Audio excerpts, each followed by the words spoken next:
You're listening to Technology Frustrations and Gimmicks with your host, Aaron Moss. Hello, everyone, and welcome to this episode of Technology Frustrations and Gimmicks. My name is Aaron Moss. I'm a computer expert with over 20 years of office equipment technology experience. This is the show that educates those that claim to know nothing about computers and technology. The world is turning more and more tech, and so should you. We hope to answer all of your computer questions in bite-sized portions to improve your computing. We also want to thank all of our listeners in Michigan. For some reason, we get a lot of listeners in Michigan. Not sure exactly why, but we're more than happy to welcome you, as well as all of our listeners in Arizona. We get a lot of Arizona listeners because that's where this podcast is recorded. And this is episode 10 of 10 total episodes. We finally made it to the 10th one, the very last of the speeding up your computer tips. All of these tips were dealing with ways to speed up your computer, 101 ways to be exact. So in this episode, we'll be going over the last 11 ways. All of these were too much for one episode, so we made these 10 episodes full of ways to speed up your computer. You can listen to all 10 episodes on the Podbean platform, iTunes, iHeartRadio, or wherever you listen to your podcast. That brings us to way number 91. And that is to contact the manufacturers on how to boost performance. Every manufacturer, so this is pretty much in the Windows environment, any product that has the Windows platform on it, whether it be Windows 10 or Windows 7, Windows 8, whatever it is, there's a manufacturer that's associated with it. It could be HP, it could be Dell, it could be Toshiba, eMachines. Okay, whatever the brand is, they have a special way of setting up their products, and there might be something unique to your computer that will actually give it a boost. Here's what I'm talking about. And for example, HP actually has their own suite of software that actually gets put into the computer. So there's actually a way that you can tweak your HP computer, if you have an HP, that only works with HP. So some of the things that you can do, you can actually call the manufacturer or look up videos or look up information on your specific model to see how you can squeeze every ounce of performance out of that machine. Sometimes it's a way to sometimes there's some way to maintenance the product. Sometimes it's a placement of the product. There's all different kinds of ways to make that machine perform better. The people that usually know the machine best are the people that make it, the manufacturer. And whatever information you can get from their website, or there might be a special patch or a special upgrade, something, or like a tech article that is on your specific machine, there might be ways that you can squeeze a little bit more performance out of these machines. Some of them you may not have thought of. So this area of performance and speeding up your computer is so vast that I can't even go into more detail about it. But if you look up your computer's manufacturer again on the website, or watch videos of people that are specifically looking at this particular model, then that is what you should do for your particular model. And hopefully you can find different little tidbits of ways to squeeze more performance out of your machine. That brings us to way number 92, and that is to use a liquid cooler. So the cooling part of the computer, as the computer runs, it generates heat, and there are already components inside of the computer that come standard in most manufacturers of ways to cool down the components that heat up when you're doing high performance things. So it's usually comes standard with a heat sink, which looks like a bunch of fins attached to a fan, and that heat is conducted through those fins and then is cooled by the fan. But this is not always the most effective or efficient way to cool down a computer. There is a a better cooling system that is based on liquid cooling. Liquid cooling operates on the same principle as many cars, so that you have a radiator and then you have liquid that gets cycled through and gets cooled off in a radiator format, usually off of like maybe the top of the CPU tower, and after it's cooled through that radiator, it goes back through the components that need to be cooled. In many cases, it's the main CPU processor and also the processor of the graphic processing unit, which is becoming more and more popular in these gaming systems. So if you're a heavy user, or even the gaming grade, because that's what liquid cooling is really, the application is really all about, they do cool off significantly better than the air cooling systems. Okay, because there's always a constant flow of cool liquid going through that system. Now you can't, liquid cooling systems are primarily for desktop towers. It's not really something made for laptops, but it's something that you could invest in and do more with, as far as getting a good performance and more steady performance. Because the first thing that a computer starts to do when it detects itself starting to heat up is it starts to downclock its speed. So if it never starts to warm up, then, and if it knows that it can always depend on a constant temperature, it will not heat up, and therefore it will keep its clock speed at a very high level. So you'll always get very solid performance, pretty much straight through, even through very active and high performance calculations and high performance time frames that you're using your system. Way number 93, and that is to program your QoS on the router for even distribution. Now, a lot of people don't know about this. As a matter of fact, I don't know of anybody else except for me and maybe the manufacturers of the routers that actually know about what QoS actually stands for. QoS stands for Quality of Service. Quality of Service is a feature on mostly Netgear routers that I've noticed.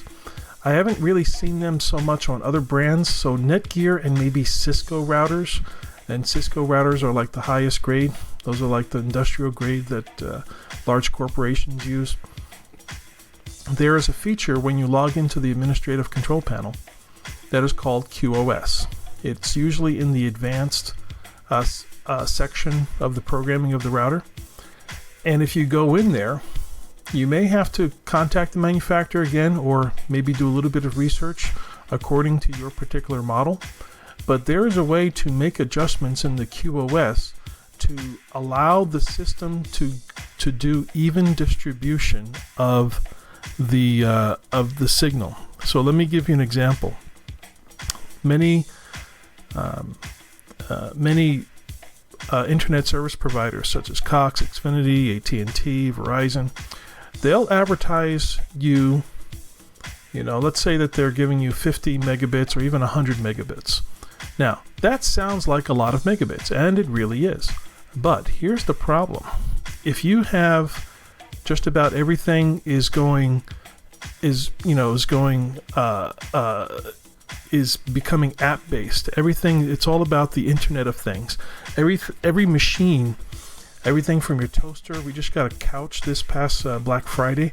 There are couches that actually have apps. So you can control the settings, you control your seat and the adjustments and, the temperature and cooling and all that kind of stuff. There are apps that do that now. Now, that may sound cool and that may sound interesting, but all of these components being connected to the internet may be pulling internet speed. And if you have an incoming speed of, say, 100 megabits, all of that speed is divided among all of the devices that are connected. So if you just have one device, then that one device could have all of that 100 megabits coming to it. But in many cases, that's not the case. You have a family of 5. Each person has their own computer, their own smartphone. The refrigerator wants a connection. Your TV wants a connection. Your sofa wants a connection. Your car wants a connection. And now, instead of it being just dedicated for one computer with 100 megabits of speed available to it, now that 100 megabits needs to be divided 20 different ways. And this is just for a family of 5. Now, there are some components that will demand more of a bandwidth or more speed from the router than others. So although you may be getting 100 megabits, your TV with your high definition streaming may demand 90% of that bandwidth. Let's say 90 megabits, if it's available to it. And what does that leave? That leaves the other 19 components or 24 components to share the remaining 10 megabits of speed.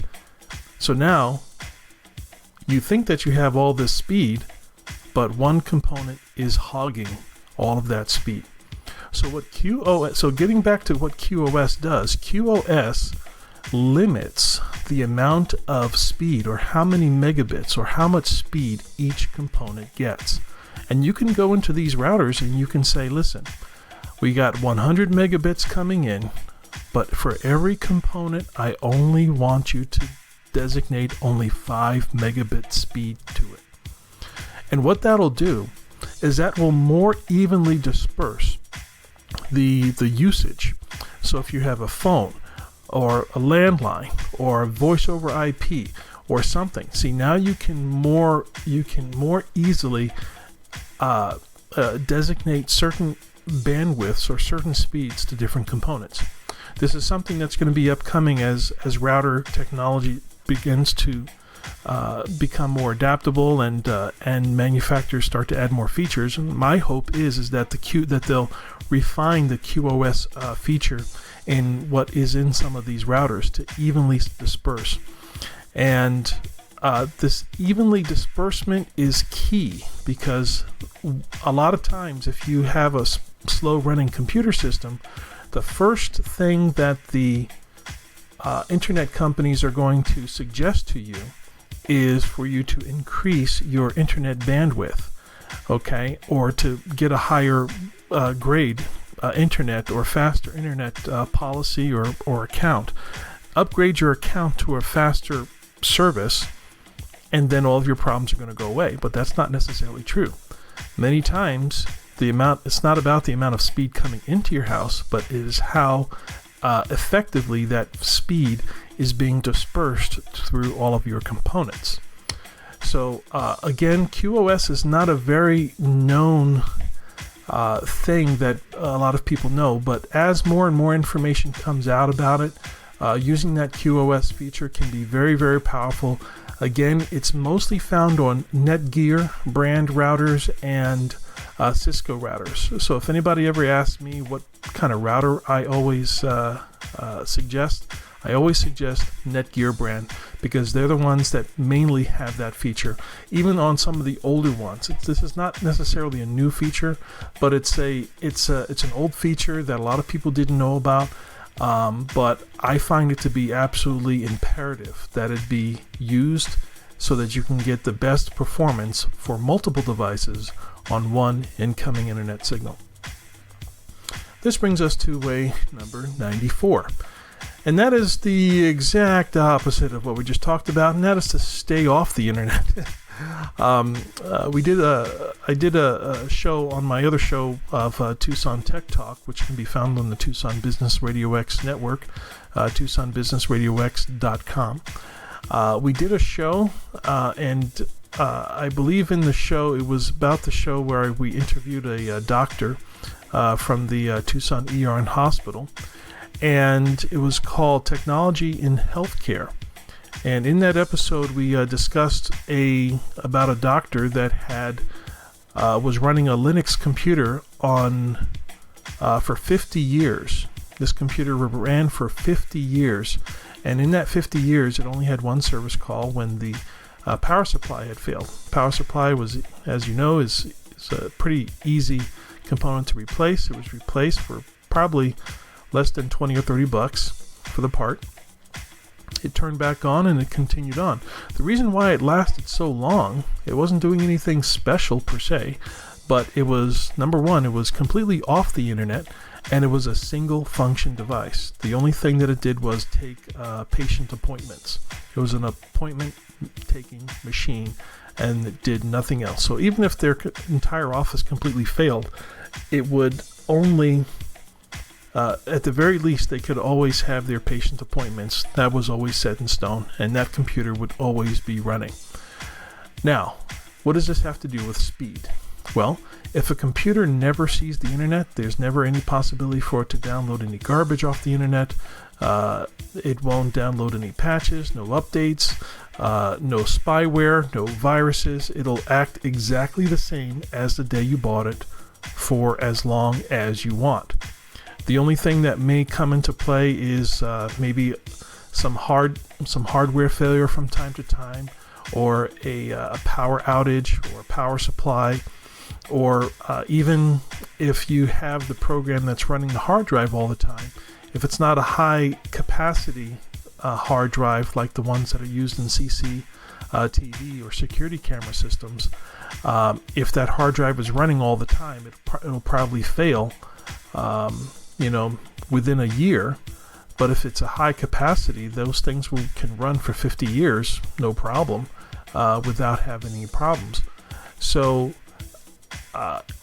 it gives it a long life, but it also runs at the same speed as when the day you got it. And everybody always notices how nice and fast computers run when you first take it out of the package, right? Okay, it's brand new, it's fresh, there's nothing in it to slow it down. Could you imagine if your computer worked like that, exactly like that, for its entire life? That's why you would need to stay off the internet.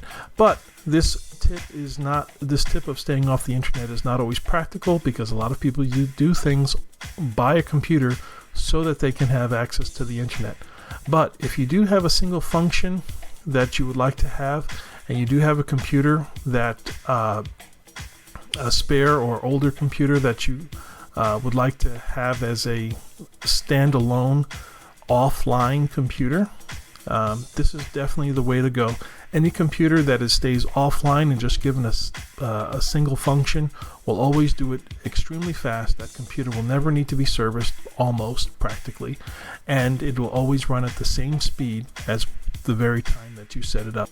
This brings us to way number 95, and that is to disable Microsoft services. So some people do this religiously, but you can go into msconfig. So if you go into your search box of whatever, you can hit the start button in Windows 7, or you can hit the search box at the bottom of Windows 10.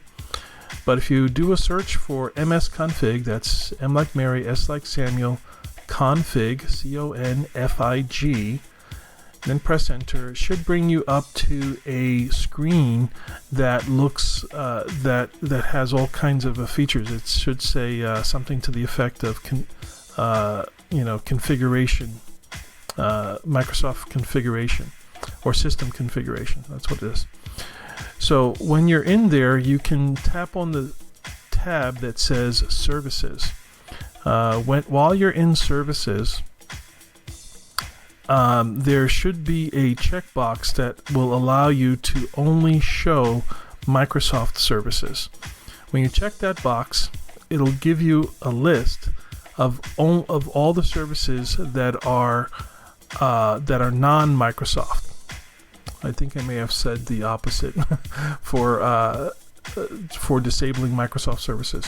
So if you want to disable what you want to do is you want to disable all the non-Microsoft services. So there should be a checkbox that will remove all of the Microsoft services. And what that'll do is it'll only generate a list of checkboxes only of things that are not Microsoft related. The benefit of doing that is you can now uncheck everything in that list, or just do like or disable all button that's there also. If you disable everything that is not Microsoft related, your computer will run much faster, because you're disabling features that are not crucial to the computer staying on or performing properly. Three types of programs that you might want to be extra careful of. You don't want to disable your sound, you don't want to disable your antivirus, and you don't want to disable your printers.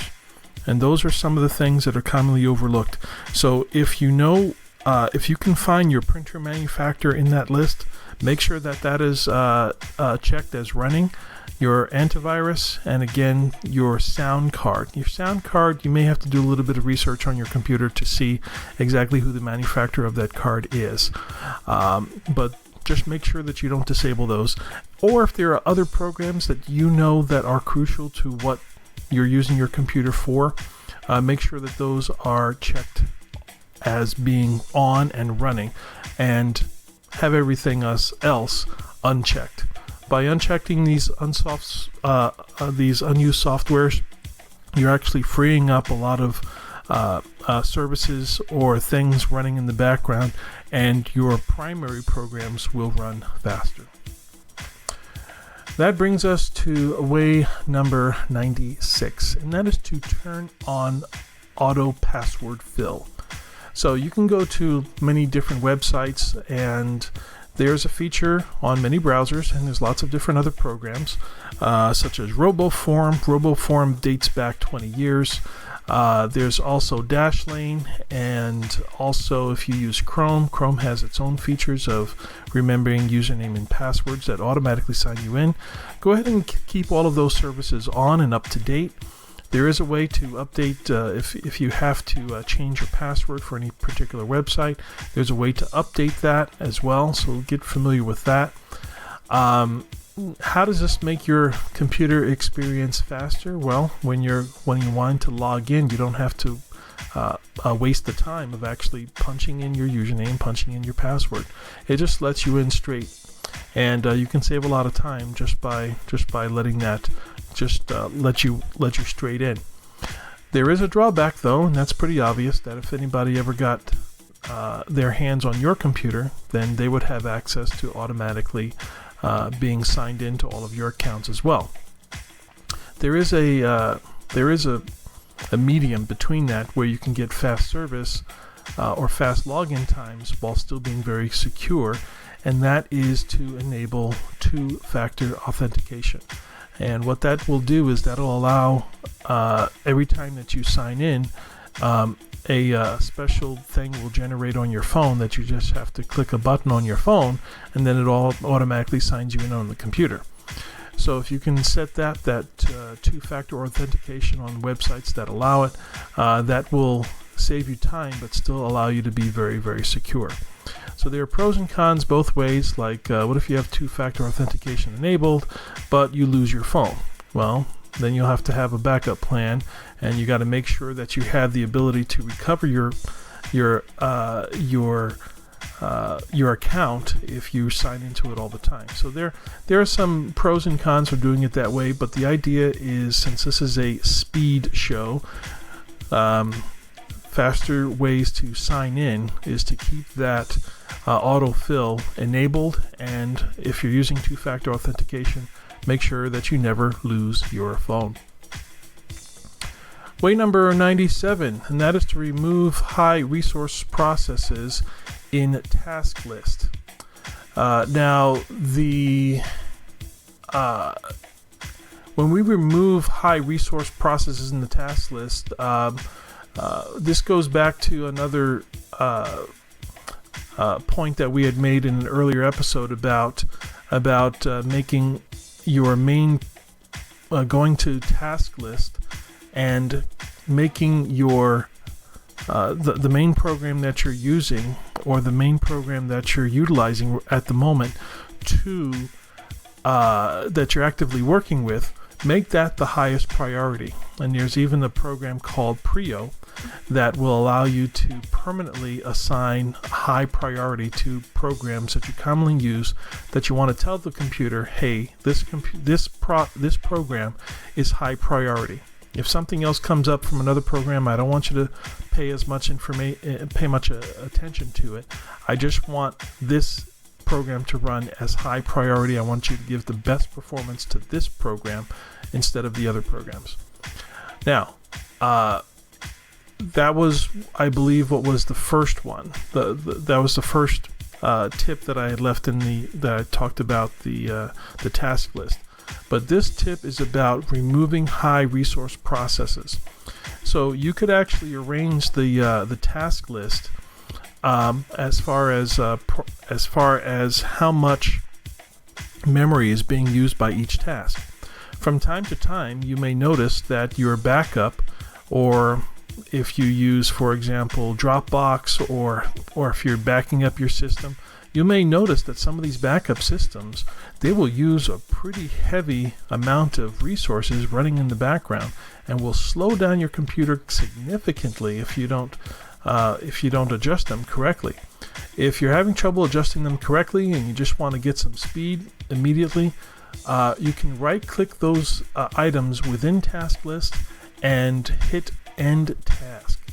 Once you hit End Task, you should notice a difference in the speed, especially if you're ending tasks of things that are taking up a large amount of memory. Now, how do you get to task list? Well, that's easy also. You could always hit Control-Alt-Delete from your keyboard and then click Task Configuration. I can do it on my computer here. Or you can right-click the taskbar and then click Start Task Manager. Okay, both of those will give you the same ways. And once you open up Task Manager, you're not going to... It may default you to the Applications tab, but you want to click the Processes tab or the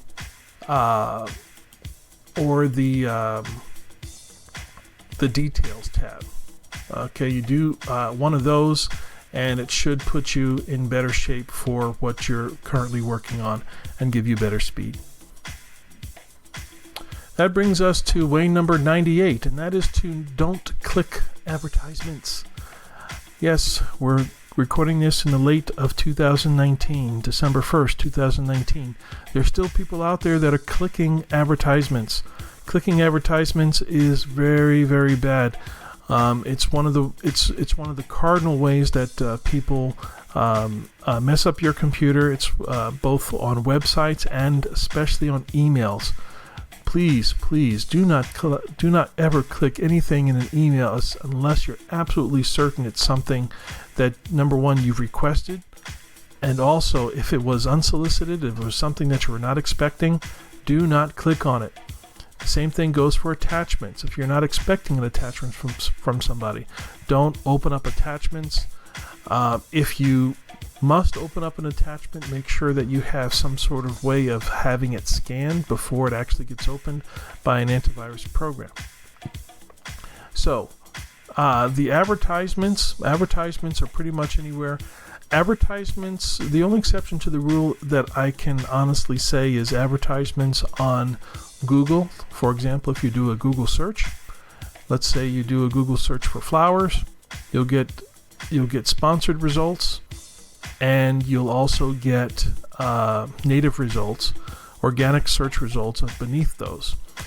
If it is a sponsored advertisement, those are safe. Okay, and it'll actually say sponsored. Obviously, someone paid Google to actually have it there. So if it's an advertisement that's on Google, like you're actually on a Google page, it actually says Google at the top, .com, and then some gibberish afterwards, those are perfectly safe. Okay, as long as they're on the Google site themselves. If they're not on Google, then please do not click them at all. They're going to take you someplace where you ought not to be. This brings us to way number 99, and that is to reseat the RAM. So this is actually a very advanced maneuver. It requires a little bit of expertise. You may have to turn the computer on, actually have the computer shut off. So after you turn the computer off and you open up the computer, you would first need to know what the RAM looks like. Okay, and reseating the RAM basically involves just removing it and then plugging it back in. Sometimes what happens over time is one of the pins may lose contact, and the action of removing it from its slot and then putting it back is enough for it to be a little bit for it to have a better connection after you put it back in.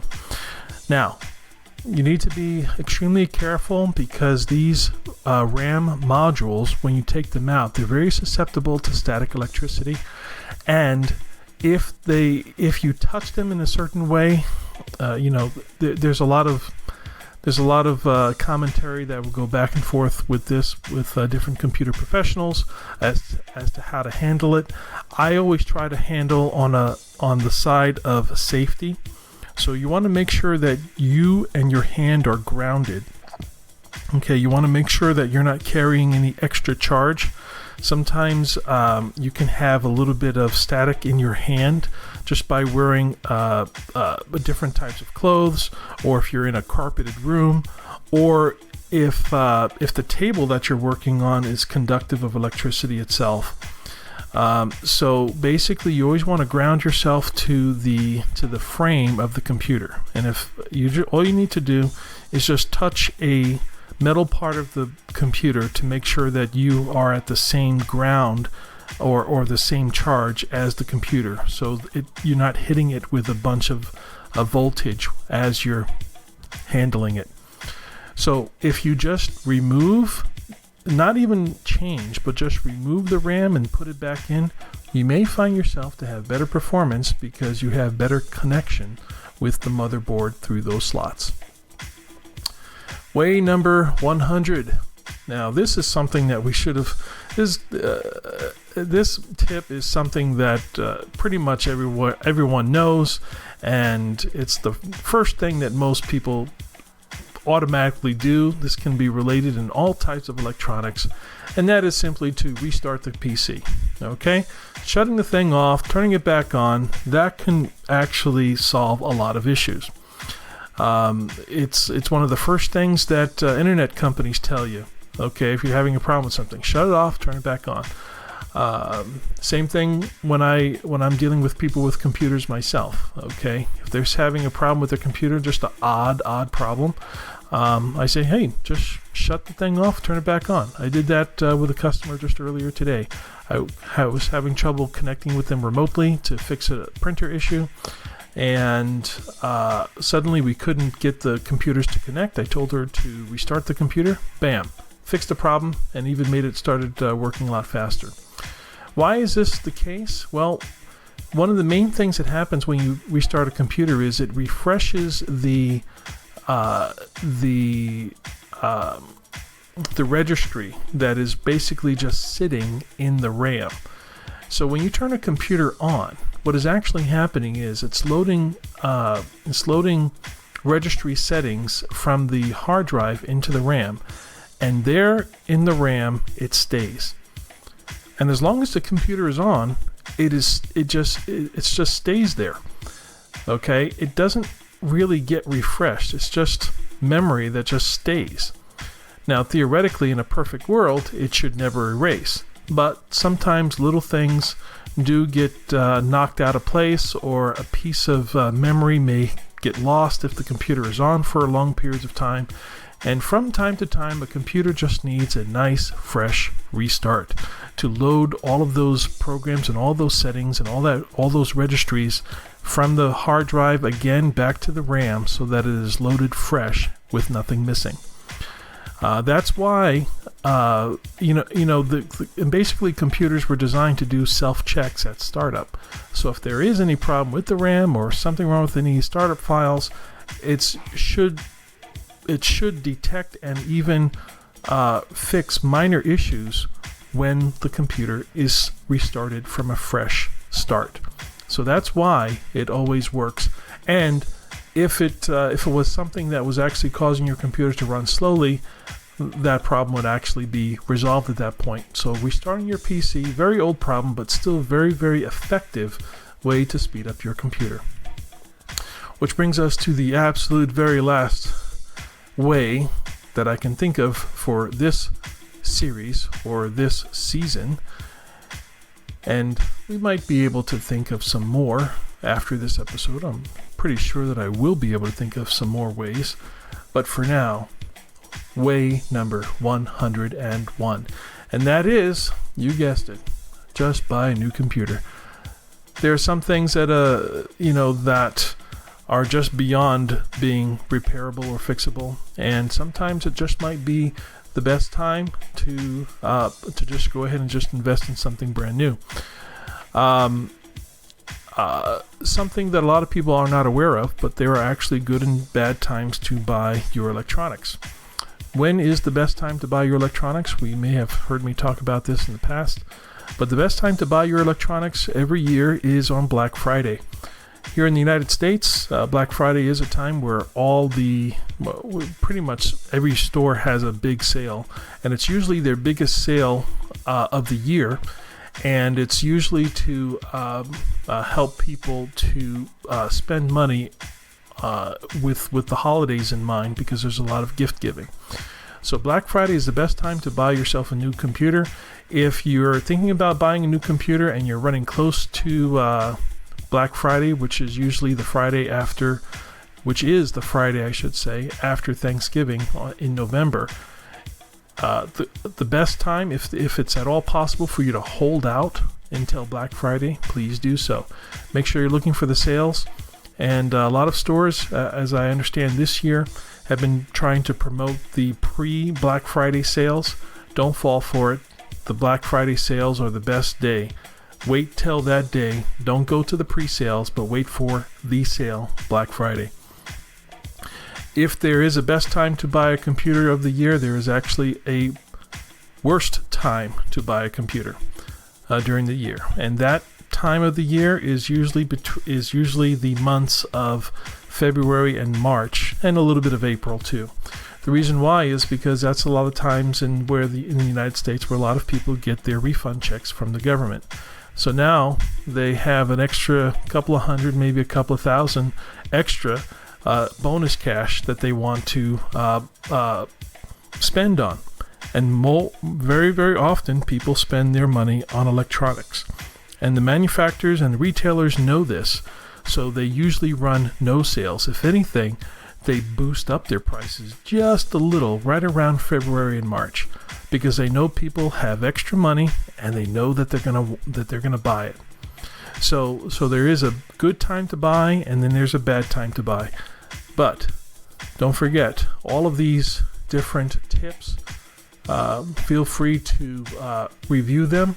Go back and forth, share them with your friends, and if you have to buy a new computer, you could always contact us here at the Computer Doctor of Tucson, 520-261-5508, for any new computer sales or consultations that you would like to go over. That is it for this episode of Technology Frustrations and Gimmicks, which is sponsored by Computer Doctor of Tucson. We do amazing things over the phone with our phone support across the United States. You can call our main number again at 520-261-5508 or visit our website at computerdoctor.xyz. Computer Doctor of Tucson, because technology is great when it works. Regardless of what platform you're using to listen to this podcast, there is a share button. Please help us out and share this episode with friends, family, colleagues on social media. Email or direct them to our website at www.techshow.xyz. And you could always send us a text at 520-261-5508 for any and all comments and questions about the show, or if you ever need advice on anything tech. Stay tuned for more episodes of our show as we start Season 2. Until then, see you next time. This episode of Technology Frustrations and Gimmicks is sponsored by Computer Doctor of Tucson, because technology is great when it works. For more of our podcasts, visit techshow.xyz or wherever you listen to your podcasts.